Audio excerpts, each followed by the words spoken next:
right, Bashir, I agree with you. At one point, I was teaching that the white man is the devil and that the black man was God. Me and Polite had many battles throughout the years over them teachings. And I used to bang hard on Polite over them teachings. I still got videos of that. I want to say shout out to Polite. I have learned so much from my brother, from my little brother. I have learned so much. Excuse me. And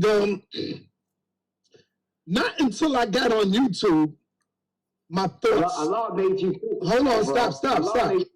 Brother, I didn't cut you off at all, brother. I did not cut you off, man.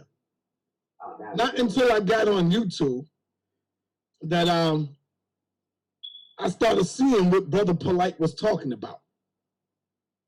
When he was breaking down what is the devil and who is the devil, and a lot of our people couldn't answer it. And when they do answer it, they will give you the definition of what is the devil.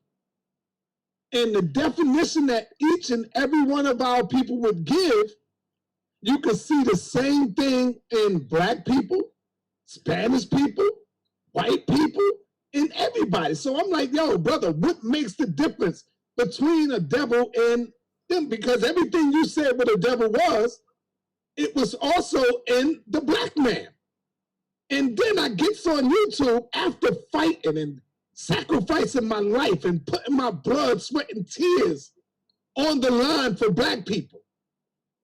Watch how they would tear me down extremely. And these were my brothers. These was the ones that I was fighting for, Imam Bashir.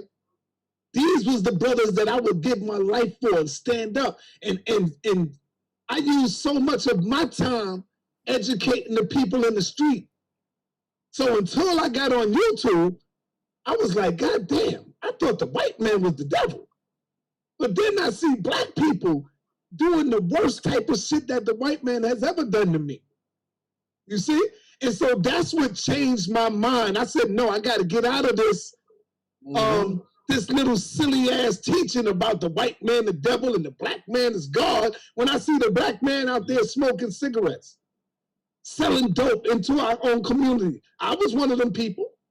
How could I be God and I'm out there selling dope and you know, using drugs and all kind of stuff? So I said, nah, this shit got to change. This teaching got to change, brother. We got to start holding up the glass and letting our people know that we are at the bottom right now. You know? Because if we keep saying how great we are as a people, we'll never change. And the truth of the matter is, brother, that I don't believe in that God that y'all believe in, and I don't believe in the devil that y'all believe in. Understand? But what I do believe is that black people, my people, are at the bottom, and we are the most wicked and evil people on the planet right now. And why am I saying that? I know a lot of people, oh, so what you mean? Hold up. Dude, we just went crazy for George Floyd, who was killed by a white man, by 4 white people. But God damn it, a couple of days ago in Brooklyn, 8 people got shot. A woman got shot in her damn face by a black man, by a few brothers. You ain't hear one word about that. You don't see one protest stepping up about that. But if it was a white man that did it, we would have all went out there and went crazy about it.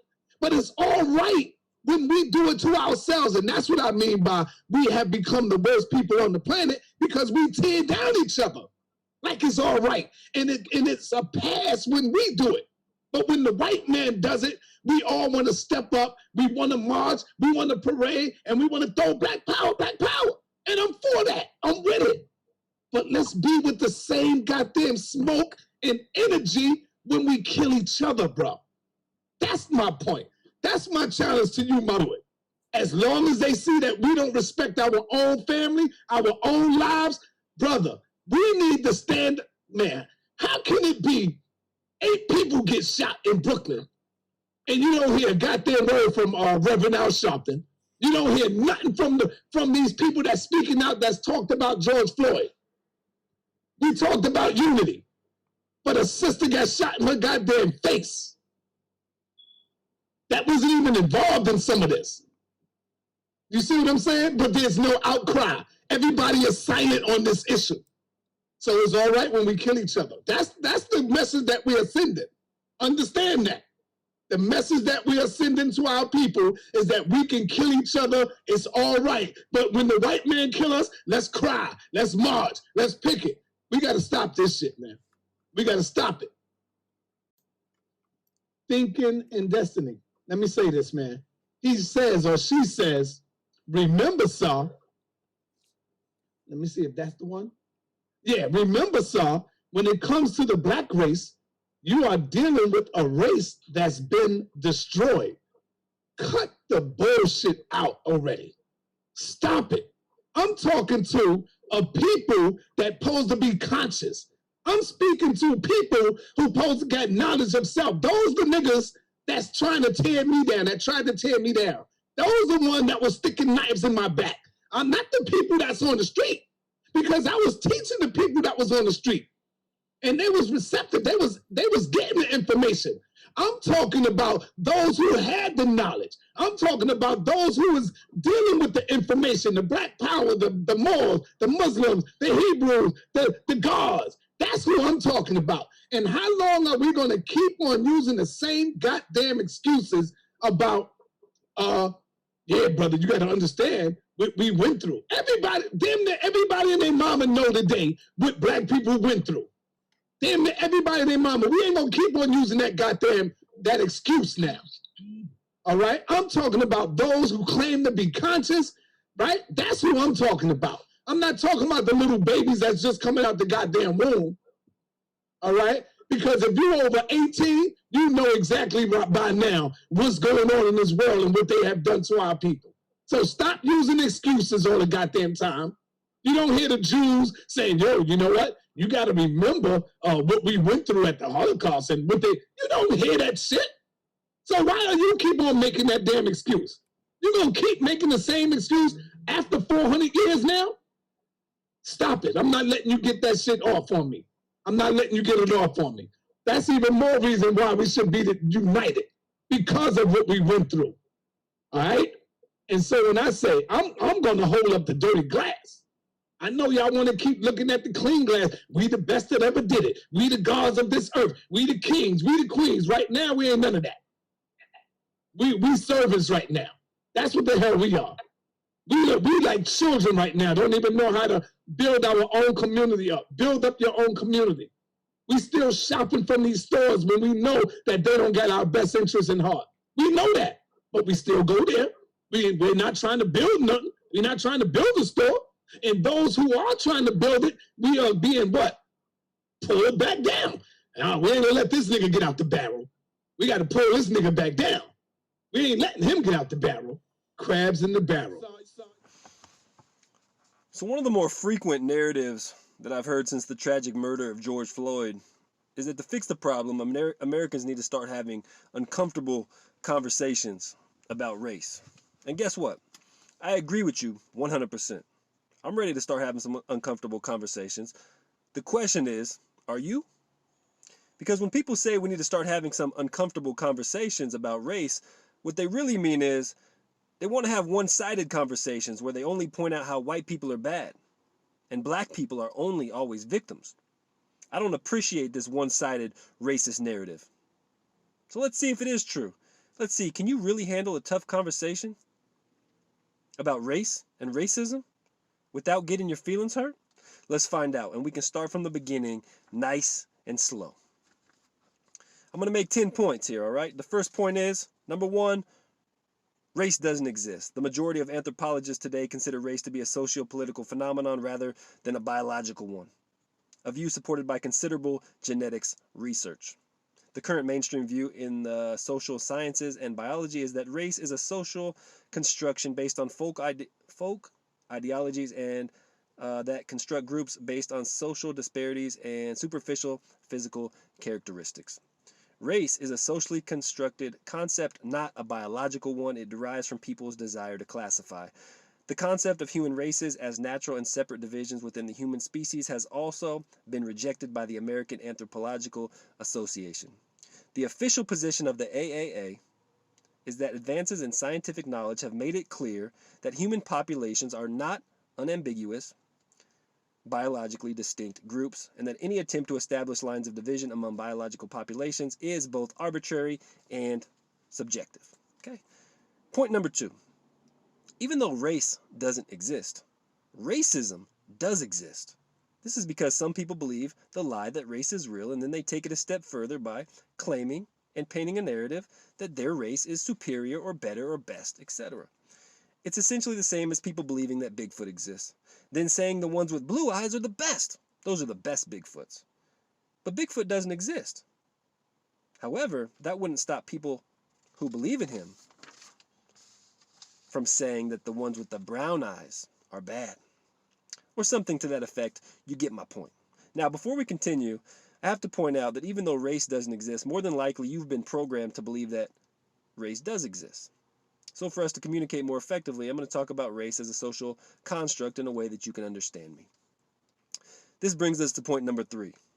So-called black people are not born violent, inferior, ignorant, evil, dangerous, more likely to be criminals, or any other negative stereotype that you can come up with. There's no genetic marker, there's nothing in the DNA, there's literally no reason for any sane person to attempt to argue against this objective truth. And anyone who believes otherwise is an ignorant, racist piece of you-know-what, bent on superiority and spreading a hateful ideology rooted in lies and falsehoods. Next, let's move on to point number 4, where if you're a sensitive guppy and not ready for real tough conversations, you might want to turn off the video. Here we go. So-called black people make up about 13% of the population in this country, but commit more than 50% of the violent crimes in this country. So-called blacks also kill more than 2,500 of their own each year. Only 0.017% of so-called blacks are actually killed by the police. Not very much, right? And each year, about 200 blacks were killed by whites. In comparison, about 550 whites were killed by so-called blacks each year, even though, again, they only make up about 13% of the population. Crazy, right? So, point number 5. How do we reconcile point number 3 and point number 4? It's a question. If so-called black people aren't born as criminals or bad or violent, why are they disproportionately committing so much of the violent crime? And a multitude of other factors contribute to the deep-rooted problem. This is why so-called blacks aren't predisposed to any biological factors which makes them more dangerous or violent, but instead a high percentage become more dangerous due to social and economic factors imposed upon them many times at no fault of their own. This is not to absolve them of responsibility, but rather to shine light on all the truth, because that is what we have to do. We have to shine light on all the truth, not just some of it. Because it is true that people have free will to do good or bad, but many times outside factors contribute to people's response to circumstance. Is this conversation getting good enough for you? Is this conversation getting hot enough for you yet? Good. That's what truthful, open dialogue is supposed to do. All right? Now, next, point number 6. Like all professions, there are good and bad apples. There's some football players who, well, punch their girlfriends in elevators. And there are some football players who never cheat on their wives, never abuse them, never punch them in elevators, and stay married to them happy for their entire life. There are some Catholic preachers who run child molestation rings. And there are others who spend their whole life dedicated to living as morally righteous as possible. Similarly, just like every other profession on earth, there are good cops and there are bad cops. I think we can all agree that bad cops need to be fired and murderous cops need to be put behind bars. Okay, more tough stuff. Point number 7. So-called blacks commit 62% of robberies, 57% of murders, and 45% of assaults in the 75 biggest counties in the country, despite comprising roughly 15% of the population in these counties. Such a concentration of criminal violence in minority communities means that officers will be disproportionately confronting armed and resisting suspects in those communities far more, raising officers' own risk of using lethal force. Side note here. This is a side note. Black and Hispanic officers are more likely, it's true, they're more likely to fire a gun at so-called blacks than white officers are. This doesn't fit your racist narrative, does it? This is according to the Justice Report in 2015 about the Philadelphia Police Department, and is further confirmed by a study conducted at the University of Pennsylvania by criminologists who determined black cops were 3.3 times more likely to fire a gun than other cops were at a crime scene. Not because they're racist against their own kind, but rather because they know it's dangerous as shit in the areas that produce the majority of the violent crimes. But that should be obvious, right? Also, another unknown stat, so-called blacks, this is going to blow your mind, so-called blacks are more likely to kill cops than to be killed by cops, huh? True. This is according to FBI data, which found that 40% of cop killers are black, and a police officer is 18.5 times more likely to be killed by a so-called black person than a cop killing an unarmed black person. This is fucking crazy, bro. Not crazy to me because I actually study the facts. Now, all these numbers start to put people in a weird position. And that brings us to point number 8, which is really more of a question. Since so-called blacks aren't born more violent, but crime, should everyone therefore start pretending like the numbers and the facts aren't really real? Let me ask it this way. Just because a fire isn't responsible for starting itself, does that mean that the fire isn't hot? Or better yet, just because the match is the cause of the fire, should we ignore the fires until we are able to destroy all the matches? Of course not. The answer is obviously no. Place under. Now, here's a good example I want everyone to pay attention to. Asian Americans didn't allow systemic racism to stop them from being viewed as peaceful, hardworking, and nonviolent. And yet Asian Americans were widely discriminated against. America treated them horribly and even put them in internment camps. Then, through a series of decades of making good choices, they've now become the richest per capita racial subgroup in America. We see Asians getting all the PhDs, all the degrees, all the good jobs, etc. And despite the systemic racism that America thrust upon them, they rose above it. Finally, this brings me to my last point, point number 10. Facts. We have to look at things in their totality, in their entirety. One of the facts is that urban culture glorifies the bottom denominator. Urban culture romanticizes and makes criminality fashionable. It salutes the criminal, the guy with the nice car, selling the drugs to his own community. He gets all the respect, all the girls, and all the clout, while the bookworm is made fun of and outcast as a nerd or a square. Urban culture isn't exactly a hotbed of promoting or celebrating righteousness and morality. Let's just be honest, it's not.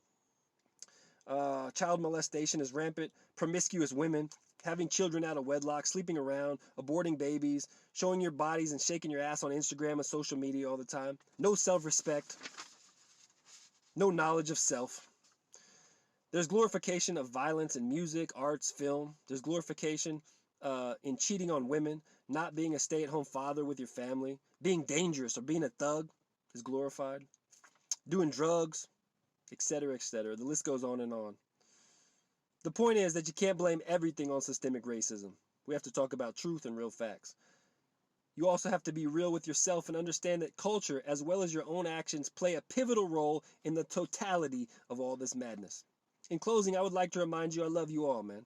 We're all African. We're all one race, the human race, all Homo sapiens. We all derive from the original same two ancestors in Africa.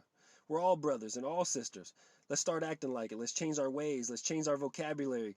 Let's change the way we live. Recognize our own bias and the bias of others. And let's point out our own faults and not just the faults of others.